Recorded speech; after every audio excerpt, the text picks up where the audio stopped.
Si une loi sur l'euthanasie existait, Angèle Liébi ne serait plus là.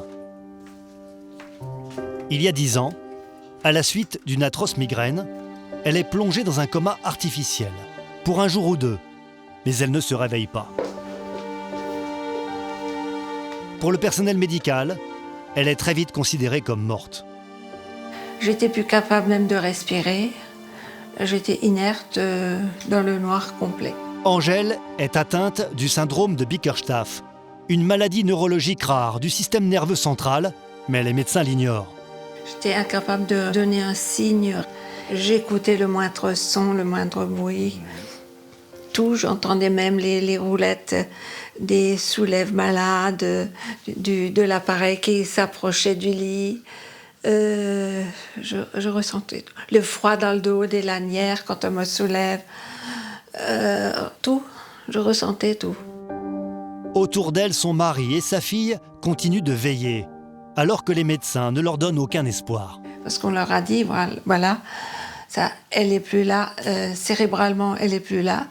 Donc, ça sera un légume, il faut songer à débrancher. Il disait ça à mon mari pratiquement tous les jours.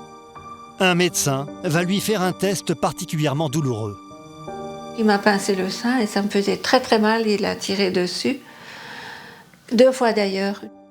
Il a dit, vraiment textuellement, il a dit « Maintenant je vais vous montrer comment on voit qu'une personne est vivante ou morte ». Ça m'a fait mal. Là, j'ai senti que vraiment, pour lui, j'étais vraiment morte. Angèle aurait souhaité que l'on mette fin à ses jours, mais impossible de faire entendre sa voix. Il y a eu des moments trop douloureux où je me suis dit « Pourquoi ma famille, elle ne voit pas ce qui se passe ? Pourquoi ils n'arrêtent pas ?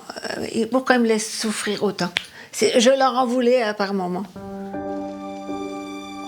Angèle s'en est sortie grâce à l'amour de ses proches. Un jour, j'ai entendu ma fille.